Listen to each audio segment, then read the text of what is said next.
Nessa manhã nós queremos lembrar para você que a trajetória do povo de Deus, a trajetória do povo de Israel, que começou indo para o Egito na pessoa de José, e esteve no Egito, e depois a Bíblia diz que outro rei se levantou, e este outro rei não tinha simpatia pelo povo de Deus, e então começa o povo de Deus a entrar em um processo de escravidão.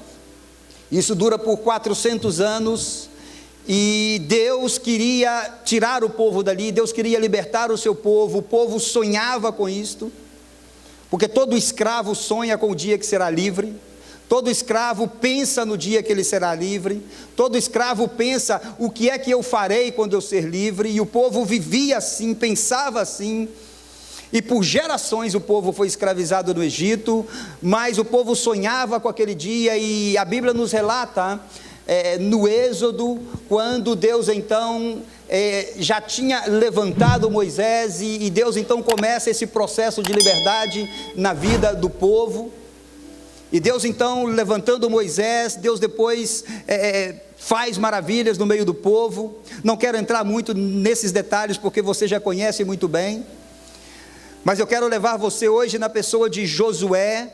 Depois que Deus então já tirou o povo, o povo sai em rumo à terra prometida, o povo sai pensando que a escravidão ficou para trás e que nós agora vamos entrar e vamos possuir a terra. O povo está prestes a possuir a terra, então, mas mesmo assim ainda encontram certas dificuldades, e Deus faz maravilhas na vida daquele povo, Deus opera milagres sobrenaturais na vida daquele povo, e nós então chegamos no ponto aonde Deus abre o rio Jordão para que o povo passe. O mesmo Deus que já tinha aberto o Mar Vermelho, Deus abre o rio Jordão, o povo passa em terra seca, e o povo entra para possuir a terra. E aqui então começa o nosso raciocínio de hoje. O povo então começa a entrar, e o povo precisava de entrar, e agora eles estão diante da primeira cidade a ser conquistada. O povo agora está diante da primeira guerra. O povo está diante do momento aonde eles precisam de tomar a decisão de avançar, e eles não podem avançar porque eles estão diante de uma muralha muito grande, e vocês conhecem a história, estão diante de Jericó, a muralha é enorme, e homem nenhum podia fazer nada para que aquela muralha cedesse. Então o povo começa a esse tempo de clamor, e Josué leva o povo a isso. E nessa manhã nós queremos meditar sobre essa guerra. Nós queremos falar para você sobre duas guerras. O título da nossa mensagem de hoje é: se Deus é contra nós, quem será por nós? Se Deus é contra nós, quem será por nós? A resposta para o versículo de que se Deus é por nós, ninguém será por nós, é a mesma, do contrário, ninguém. Se Deus é contra nós, ninguém pode fazer nada por nós. Se Deus é por nós, ninguém pode fazer nada contra nós. O povo então está diante dessa guerra, e nós queremos falar então dessas duas guerras, dessa primeira guerra. Nessa primeira guerra, o povo está diante desta muralha muito grande, e naturalmente essa muralha não podia ser cedida, não podia acontecer nada com ela naturalmente. Mas Deus é um Deus que age sobrenatural, para que nós vençamos as nossas guerras. Por isso eu gosto muito desta música, que é assim que eu luto minhas guerras, porque nós sabemos como é que nós lutamos as nossas guerras, mas muitas vezes a igreja está perdendo a guerra por saber como luta, mas não luta. Por isso eu gostei muito que o pastor Carlos Lana nos vem e também nos leva a orar vencendo as nossas guerras assim. Então é uma batalha espiritual constante. Então esse povo estava nessa batalha espiritual, e esse povo estava diante da sua primeira batalha, e aqui nessa batalha, Deus luta a favor do povo. Deus está com o povo, Deus está com Israel. Nessa batalha não fica nenhuma dúvida de que Deus está com Israel. O povo vence, Deus dá para o povo o processo da vitória. Quantos entendem essa palavra processo? A igreja não gosta muito de trabalhar nos processos, porque a igreja gosta de querer trabalhar em tudo que é muito rápido. Deus não trabalha em coisas rápidas, Deus trabalha com processos. Quando a igreja entende que Deus trabalha com processos, então a igreja entende que os atalhos não são de Deus. A igreja então entende que o sistema de micro-ondas não é de Deus. E não é mesmo, hein? E não é mesmo, micro-ondas não é de Deus. Então a igreja, quando entende isso, a igreja se dispõe a se submeter aos processos de Deus. Processo tem princípio, meio e fim. Então, quando a igreja entende que eu devo de passar pelos processos de Deus, eu entendo que eu posso ser brasileiro e que na minha cultura brasileira eu posso querer dar um jeitinho em tudo, porque a gente é assim. Mas a gente entende então que Deus, Ele não trabalha assim, e Ele trabalha com processos, e Deus então deu o processo da vitória para que o povo vencesse aquela batalha. Essa semana foi uma semana de muita luta e de muita batalha. Muita luta e muita batalha. Eu não sei se você está sabendo o que está acontecendo na nossa América do Sul, mas Bolívia está em uma batalha. E nós estivemos guerreando e orando por Bolívia. Nós temos aqui uma família de bolivianos, não sei se vocês conhecem, nosso irmão Pablo, sua esposa, seus filhos estão conosco, eles são da Bolívia, e nós entramos com eles nesta guerra, porque são guerras que só podem ser vencidas espiritualmente. O Chile está numa guerra, o Peru está numa guerra, e Brasil está em guerra.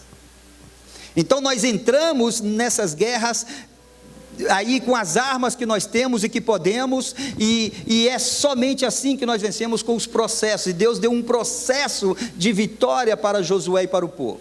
Você se lembra muito bem do processo. O povo tinha que rodear a cidade uma vez por dia, lembram disso?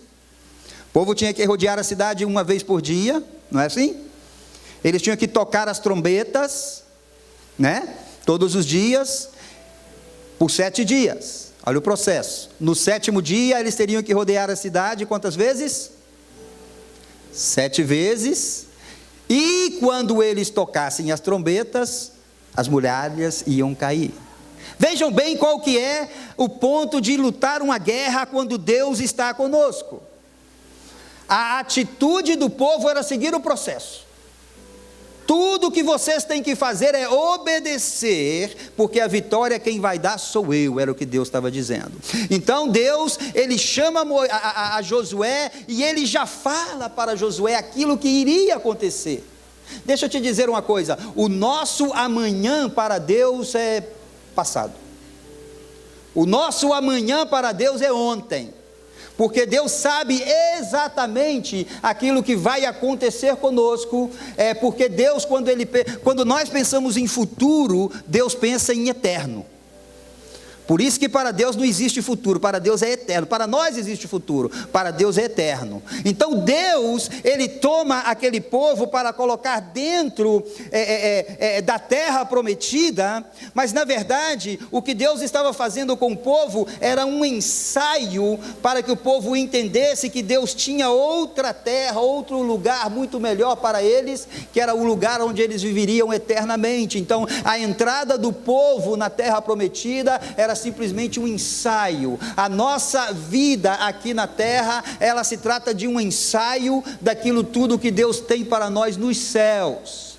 Então por isso que Deus vê eternamente, por isso que Deus já sabe. Então Deus, quando falou para Josué, Ele já falou e já deu para Josué todas as coordenadas, todo o processo, e já falou com Josué que ele teria a vitória.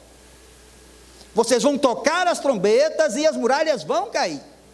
Ninguém sabe, ninguém entende que fenômeno foi. Os estudiosos estudam até hoje para saber que foi que aconteceu que as muralhas de Jericó ruíram. E ninguém pode saber. No milagre do Mar Vermelho, a Bíblia diz que veio um vento oriental. No milagre do rio Jordão, a Bíblia diz que o rio parou de uma banda e da outra seguiu para o mar. Neste milagre das muralhas, não se sabe como, o que foi que aconteceu, mas no momento que o povo tocou a trombeta e obedeceu a Deus, é isso que eu quero com você nesta manhã. No momento que o povo obedeceu, exatamente como Deus disse, no processo que Deus deu para o povo sabia que eles teriam que entrar na cidade de Jericó, eles teriam que matar homens, mulheres, crianças, e tudo pertenceria a eles. O povo sabia exatamente, porém, toda a prata e ouro e vasos de metal e de ferro são consagrados ao Senhor. Tudo isso, vocês podem fazer o que vocês quiserem, mas Deus, para ver a obediência do povo, Ele disse, é só isso. Josué 6,19, porém toda a prata e ouro, e vasos de metal e de ferro, são consagrados ao Senhor. Veja bem, meu irmão, que era a primeira guerra, era a primeira batalha, era a primeira cidade. Deus tinha que ensinar alguma coisa para o povo. Essa batalha iria marcar a vida do povo de todas as guerras seguintes que o povo iria travar contra os seus inimigos. Deus precisava de ensinar para o povo.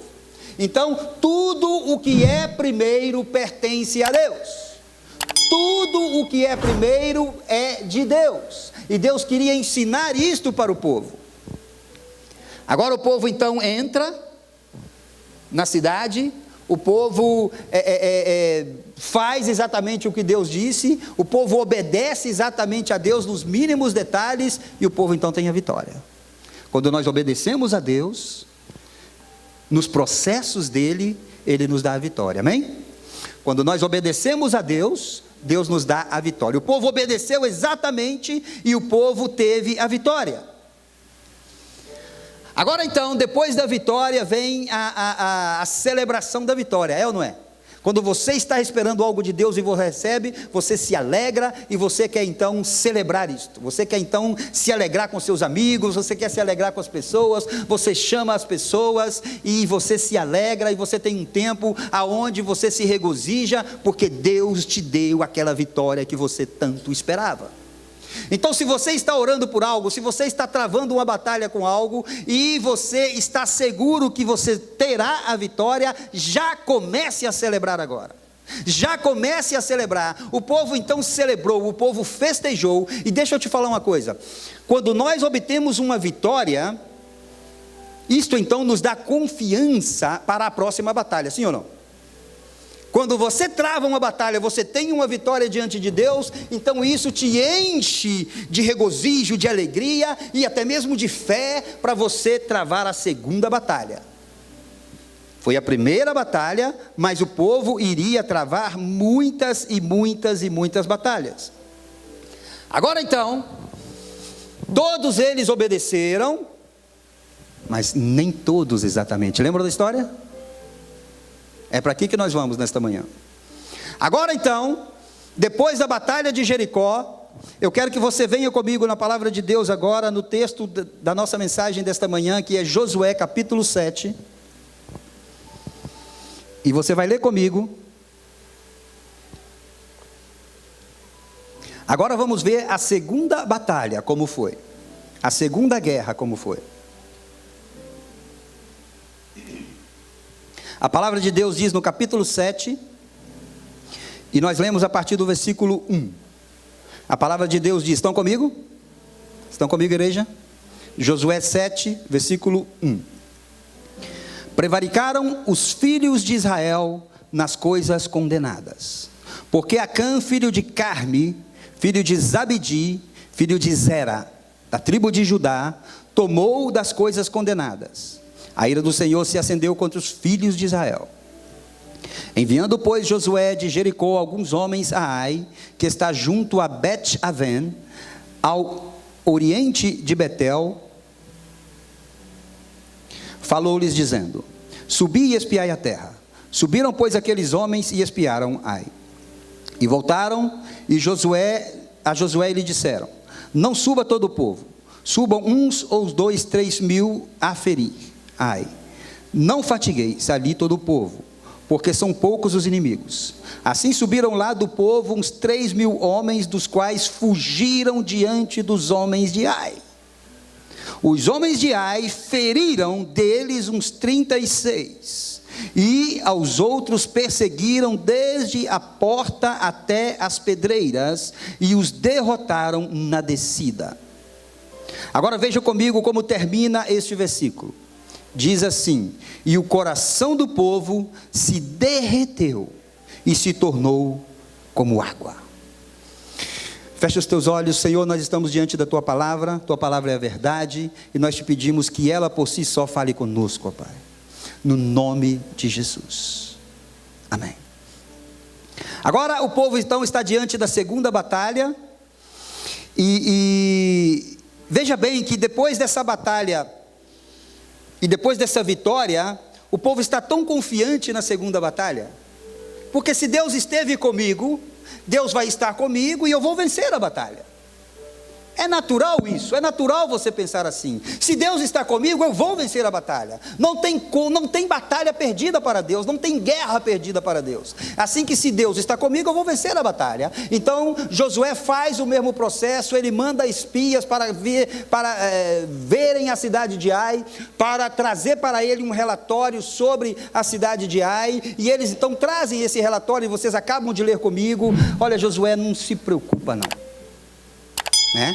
Lá no Brasil a gente fala, está no papo. Essa vitória está no papo. Isso aí é favas contadas. Os inimigos são poucos. A gente vai lá e vence eles. Manda 3.000, tá bom demais. Não precisa de fatigar muito o povo. Vai ser uma vitória fácil. Se Deus é contra nós, quem será por nós? Agora eles então estão diante da cidade de Ai, e eles vão lutar contra Ai, e aqui não existe muito relato do que aconteceu. A Bíblia não nos dá muito relato do que aconteceu, mas a palavra de Deus fala, e vocês leram comigo, que Israel foi envergonhado nesta batalha. Israel perde essa batalha da maneira mais inesperada. E quando nós perdemos uma batalha, nós ficamos tristes. Da mesma maneira, quando nós alcançamos a vitória, nós nos alegramos. Quando nós perdemos, e quando essa batalha está difícil, quando nós não estamos conseguindo, nós então entristecemos o nosso coração. A Bíblia então diz que Josué, ao saber desta derrota, Josué então, ele se entristeceu muito. Mas antes de Josué, aqui vocês leram comigo que o coração de todo o povo se derreteu como água. Antes era o coração dos inimigos de Israel que se derretiam por medo de Israel. Quando Deus mandou os espias da cidade de Jericó, os espias foram e eles entraram e conheceram a Raabe, a meretriz. Eu não sei se vocês se lembram da história. E Raabe, quando chegou e conversou com os espias, Raabe falou para os espias: o coração do povo está todo triste com medo do Deus de Israel. Todos os inimigos tinham medo do Deus de Israel, e o coração dos inimigos ficavam como água diante do rei, do povo de Israel. Mas aqui no nosso caso é diferente. Aqui a Bíblia está dizendo que o coração do povo de Israel ficou como água, porque eles foram feridos, eles foram envergonhados, eles tiveram que fugir, e eles foram derrotados. Josué então rasgou as suas vestes. Josué, o homem de Deus, o líder, ele se prostrou em terra sobre o rosto perante a arca. Eu estou lendo o versículo 6, sobre a arca do Senhor até a tarde. Josué então procura a arca de Deus. Por quê? Porque a arca era significado da presença de Deus. Josué então ele busca a presença de Deus, ele vai na presença de Deus para entender o que aconteceu. E Josué então clama a Deus, e Josué então pergunta a Deus. A Bíblia diz que se deitam no pó sobre a cabeça, e Josué diz: ah, Senhor, versículo 7, Deus, por que fizeste o povo passar o Jordão para nos entregarem nas mãos dos amorreus? Para nos fazer perecer. Josué quer entender. Ele não está entendendo. Muitas vezes nós não entendemos, e nesta manhã eu queria dizer para você que aquilo que faz o povo de Deus perder as guerras é o pecado do povo. Aquilo que faz a igreja perder a guerra é o pecado. Aquilo que faz eu e você perdermos as nossas guerras são os nossos pecados. Ninguém sabia. Josué não sabia, Josué queria entender, ninguém sabia o que estava acontecendo, mas Deus sabia. Houve um pecado, agora então Josué está diante de Deus, e Deus de repente fala para Josué: levanta, levanta. E aqui eu chamo a atenção de vocês. A Bíblia diz que Acã, com sua família, Acã tomou, e vocês conhecem a história, ele tomou dos despojos que deveriam ser apresentados a Deus, ele tomou prata, ouro, e ele levou e escondeu dentro da sua tenda, ele escondeu, ninguém estava vendo, o líder não viu, ninguém mais viu, mas Deus viu. Você não pode querer esconder nada de Deus, porque você não terá êxito, porque Deus sabe de todas as coisas. Não tem como esconder nada de Deus. Então, quando você está batalhando com algum pecado, quando você está cometendo algum pecado, e deixa eu te dizer que da mesma maneira que a bênção de Deus ela tem um processo, o pecado na vida do crente também tem um processo. O pecado tem princípio, meio e fim também na vida do crente. Eles transgrediram, a palavra de Deus diz prevaricaram. Quando nós tomamos essa palavra prevaricaram, nós vamos no original e encontramos a palavra mahal. A palavra hebreia mahal quer dizer rompimento de fé, traição e infidelidade contra Deus. Quando você lê aqui, prevaricaram, não parece algo assim tão... Mas quando você vai no original, você está vendo que o ato do pecado de Acã, Deus toma exatamente como um rompimento da fé. Quando nós agimos dessa maneira, nós não estamos crendo na promessa de Deus. Então, o povo não acreditou, e a palavra vai mais fundo, porque a palavra fala de traição. A palavra fala de infidelidade. O povo foi infiel a mim. E agora eu chamo a atenção de você pelo seguinte: Acã foi o homem que tomou aquilo. Quantos pecaram? Um homem pecou. Acã pecou sozinho. Agora veja bem que Deus fala assim: os filhos de Israel. Os filhos de Israel. Israel pecou. Israel cometeu roubo, Israel escondeu, Israel roubou. Deus está falando para o povo, mas um só pecou. Nesta manhã, nós precisamos de entender isto. Nós precisamos de entender que às vezes o nosso pecado, ele pode afetar pessoas que estão à nossa volta. O pecado de um pai de família pode levar sofrimento a toda uma família. O pecado de um pastor de uma igreja pode levar sofrimento a toda uma igreja. Os nossos pecados, eles são vistos por Deus, e nesta manhã, muitas vezes eu quero te dizer, que muitas vezes um pecado sozinho, ou um pecado oculto, ou um pecado escondido, como você quer chamar, eu não gosto muito de usar a expressão pecado oculto, porque para mim, na minha perspectiva, não existe nada oculto para Deus. Então, pecado que você tenta se esconder, ou esconder das outras pessoas, isto então é o que Deus trata. E Deus muitas vezes, um pecado individual, Ele pode tratar de uma maneira coletiva. Foi o que aconteceu com Acã. Agora nós estamos diante da derrota do povo, e estamos diante da situação aonde nós vemos que Josué, ele vem para entender isto. E do mesmo jeito que houve, então, este processo, Deus está trabalhando na vida do povo com processos. Deixa eu te fazer uma pergunta, igreja. Vamos usar o exemplo que temos aqui duas portas, ok? Uma porta grande aqui, outra porta grande aqui.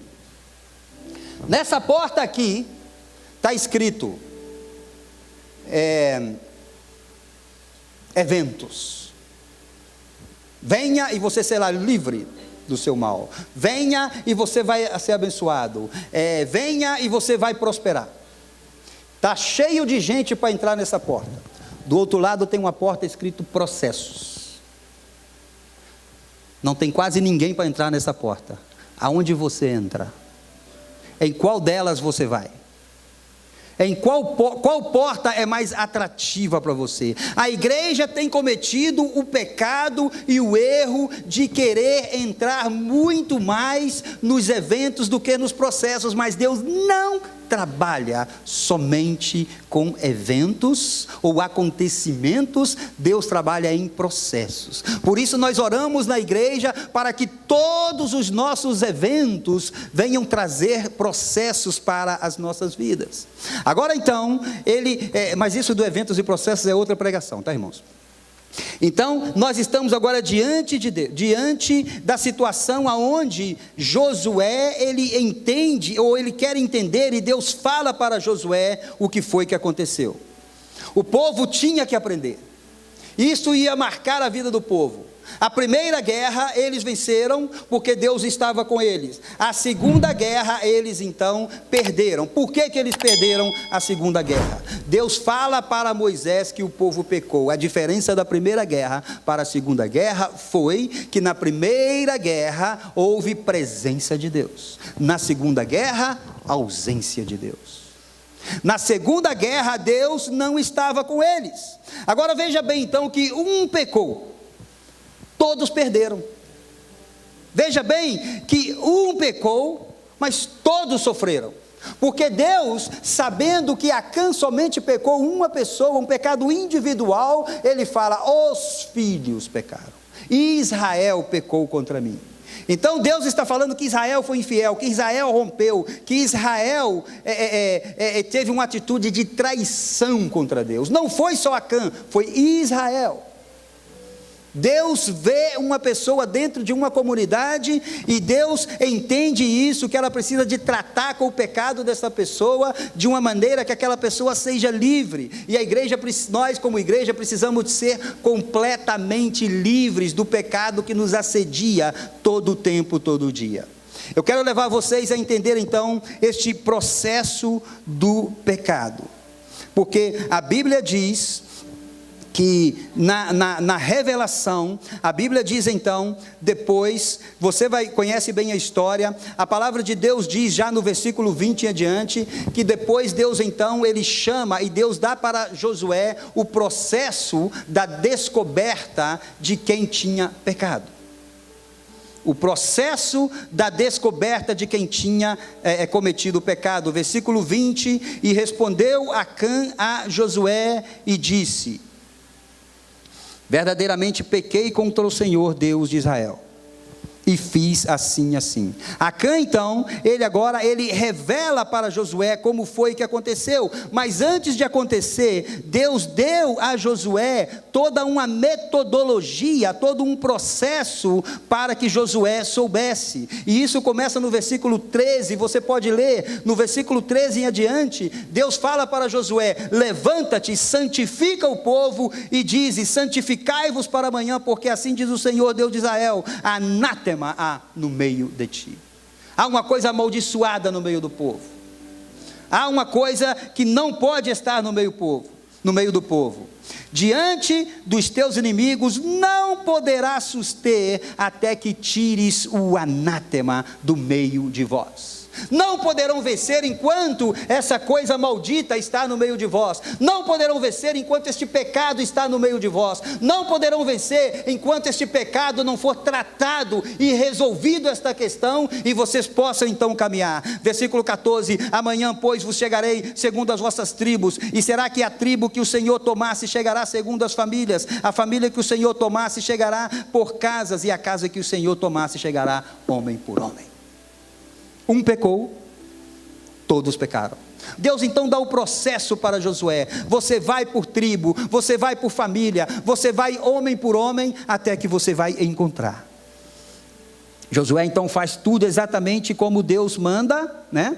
e faze chegar, versículo 17, chegar a tribo de Judá, tomou a família dos Zeraitas, e fazendo chegar a família dos Zeraitas, homem por homem, tomou da família de Zabdi, fazendo chegar a sua casa, homem por homem, foi tomado Acã.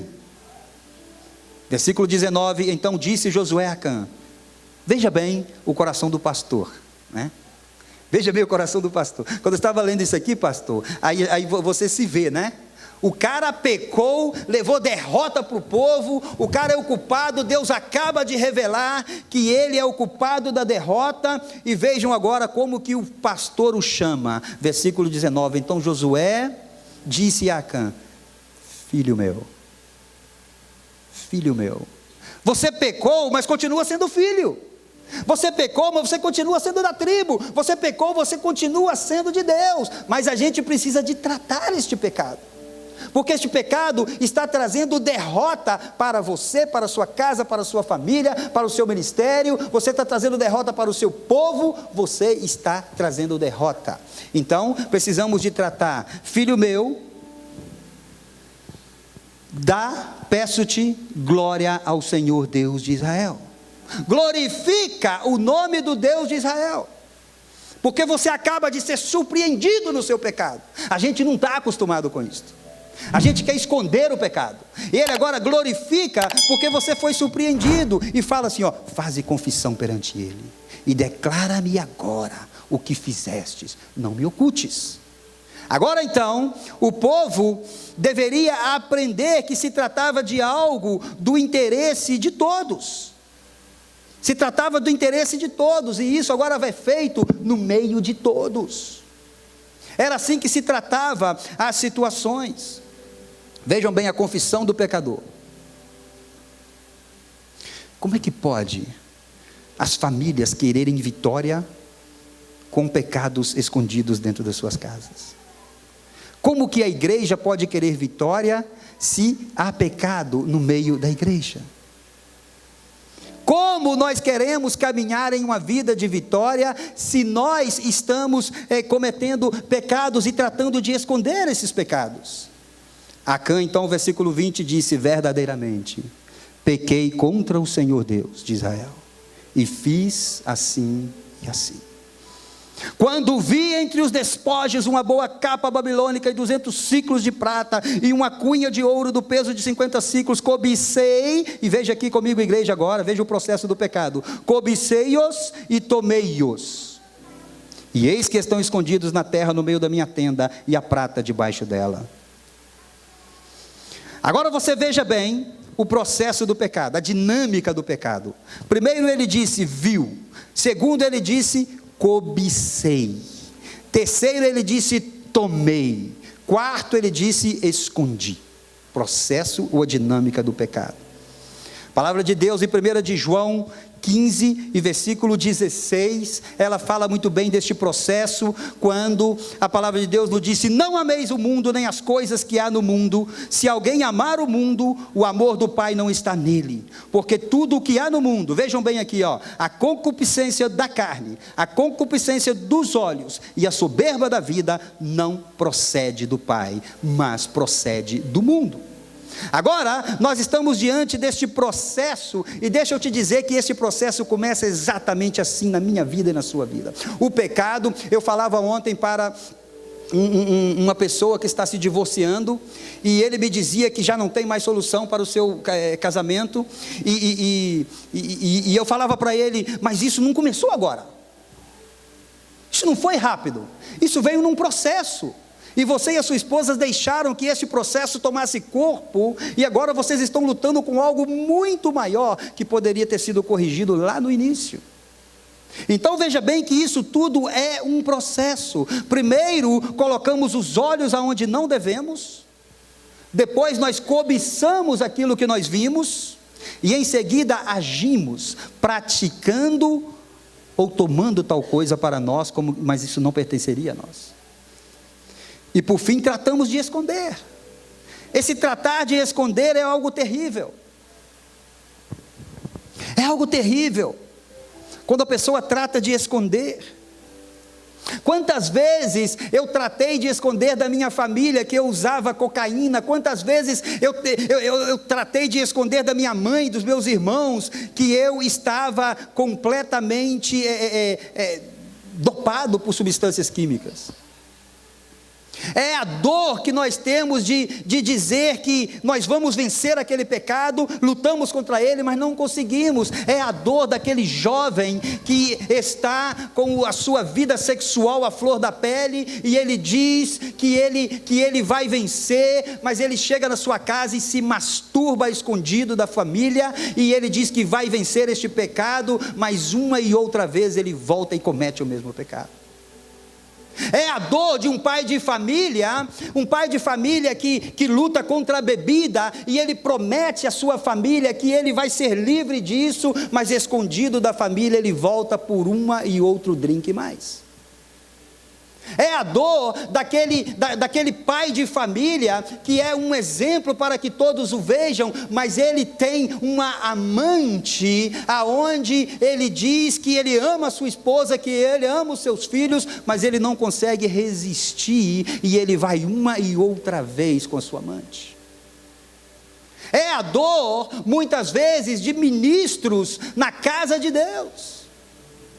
É a dor, às vezes, de pastores que lutam contra essas coisas. É a dor de ministros que nos dirigem em adoração, muitas vezes nas igrejas, em adoração, e são usados por Deus, e muitas vezes, entre eles próprios, eles estão tendo relações sexuais ilícitas antes do seu casamento. É a dor da luta contra o pecado, que quando nós estamos diante de Deus, nós sabemos que podemos tentar esconder de todos, mas de Deus nós não podemos esconder nada, porque Deus vê tudo. Ninguém sabia, somente Deus sabia. Então Deus revelou, porque nós sabemos que Deus é um Deus que revela. Nós sabemos que Deus é um Deus que revela.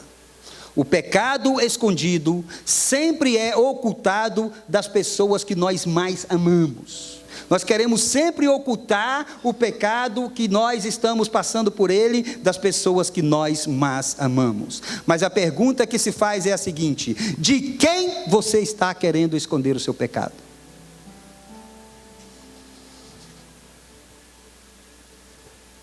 Por que você está querendo esconder o seu pecado?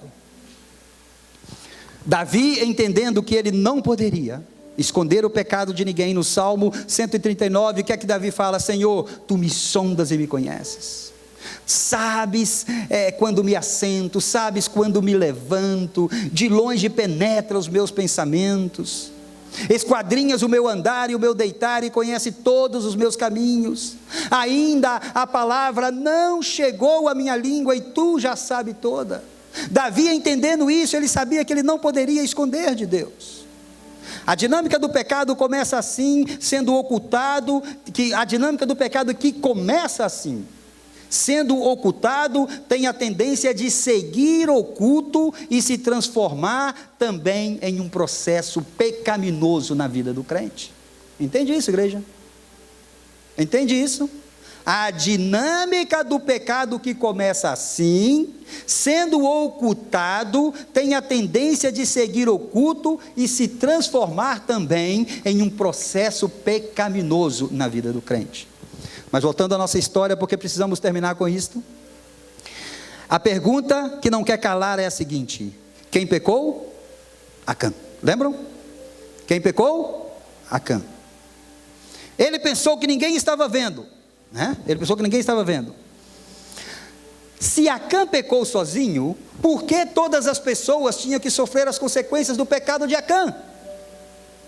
Por que Deus então não tratou do pecado somente com Acã? E vocês conhecem a história, e vocês sabem como que foi que Deus tratou do pecado. Porque Acã, ele foi descoberto o seu pecado, ele foi levado para o vale de Acor, que significa perturbação. Foi levado para o vale de Acor e foi apedrejado, e se levantou um monumento. E quando você lê a palavra de Deus, que fala que esse monumento está os dias de hoje. Não sei se até os dias de hoje, mas até o dia que foi escrito, estava ali aquele monumento. Olha, os monumentos são para quê? Os monumentos são para declarar celebração. O primeiro e o segundo monumento que foi levantado na vida do povo de Israel foi o monumento quando eles atravessavam o Rio Jordão. Eu não sei se você se lembra da história. Quando eles atravessavam o Rio Jordão, a ordem ou o processo para passar o Rio Jordão dizia que eles iam tomar 12 pedras do rio. Lembra disso? Iam tomar 12 pedras e iam levantar um monumento aí no meio do Rio Jordão. Aquele monumento era para lembrar, era para dizer às gerações que Deus abriu o Rio Jordão. Os monumentos são para declarar as nossas vitórias. Você vê estátuas, todos esses é para declarar os grandes feitos das pessoas. Agora, o segundo monumento foi feito já quando eles passam o Rio Jordão. Então Deus dá para ele e manda fazer outro monumento com as 12 pedras que foram tiradas do rio, e eles fazem agora outro monumento. O primeiro e o segundo monumento da história do povo de Israel foi para declarar e para celebrar vitórias. Agora, o monumento que se faz é para lembrar ao povo que o povo perdeu a guerra porque tinha pecado. Que tristeza ver aquele monumento, né? Que tristeza ver aquele monumento. Por que então que Deus trata do pecado de uma maneira coletiva? A resposta, na minha opinião, está na doutrina da aliança. A aliança de Deus é com o seu povo. A promessa de Deus é para o seu povo. A promessa de Deus é para você, é para a sua casa, é para o seu filho, é para o seu neto, é para as suas gerações. Aí está a promessa de Deus. Foi por isso que Deus tratou do pecado de Acã de uma maneira coletiva. Lembram-se da oração de Josué, no verso 9... Ouvindo isto, os cananeus e todos os moradores da terra nos cercarão e desarraigarão o nosso nome da terra, e então, que farás ao teu grande nome? Josué então, quando ele estava naquela situação, ele então perguntou a Deus: olha, Senhor, a gente perdeu a guerra, agora os outros povos, eles vão ouvir, e eles vão questionar: vocês não são o filho de Deus? Vocês não são o povo de Deus? Talvez você já escutou isso para você. Você é crente, hein? O dedo está sempre apontado para nós. Os outros podem fazer, você não pode, você é crente. Os outros podem, você não pode. E quando a gente é pastor ainda é pior, né? Pastor ainda é pior, né? Outro dia entrou um comigo no meu carro e eu estava escutando rock. Eu gosto de escutar rock. Porque se eu for escutar música de adoração no meu carro, eu estou em problemas, né, irmão? Eu posso dormir no volante. Então eu escuto rock e gosto muito de escutar rock. Eu estava escutando rock e um amigo então passei e apanhei, ele entrou no carro e pastor, o senhor está escutando rock? Falei, você tem algum problema? Parece que todos podem, pastor não pode. Entendeu? Então, o mundo está sempre apontando para você, está sempre apontando para você. Então, veja bem que Josué estava nesse perfil perguntando isso. Josué estava perguntando isso a Deus: que farás ao teu grande nome? Deixa-me te dizer, igreja, quando a nossa oração toca profundamente em Deus, é quando queremos glorificar o seu nome. Quando nós nos autojustificamos, Deus não agrada das autojustificações. Então Deus quer tratar o seu pecado, Ele chama você por nome, Ele sabe o pecado que você cometeu, agora você precisa de entrar então no processo do perdão de Deus. Quando nós pensamos em auto-justificarmos, nós não agradamos a Deus.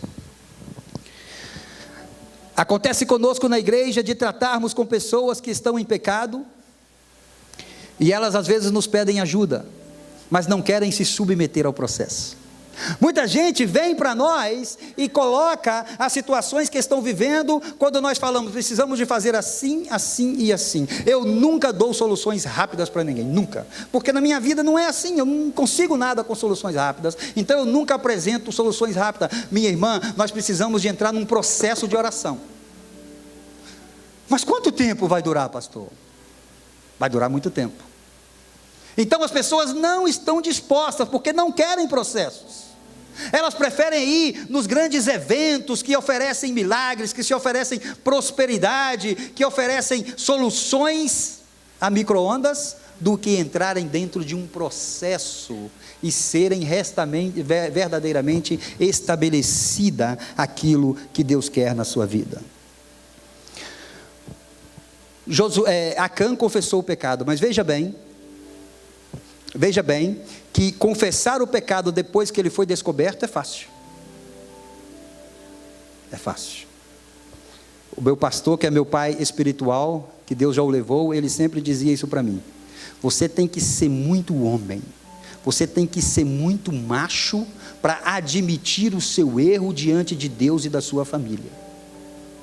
Isso sim é ser homem de Deus. Agora, esta situação foi descoberta, e Acã, ele então confessou. Mas uma coisa é você confessar para revelar o seu pecado, outra coisa é você confessar que foi descoberto. As duas podem ser boas, mas a primeira é melhor, entendeu? Agora nós vemos então que aconteceu tudo isso, Deus levou para o vale de Acor, Deus matou toda a família. Não quero entrar nos textos para ganharmos tempo, porque já não temos tanto tempo mais.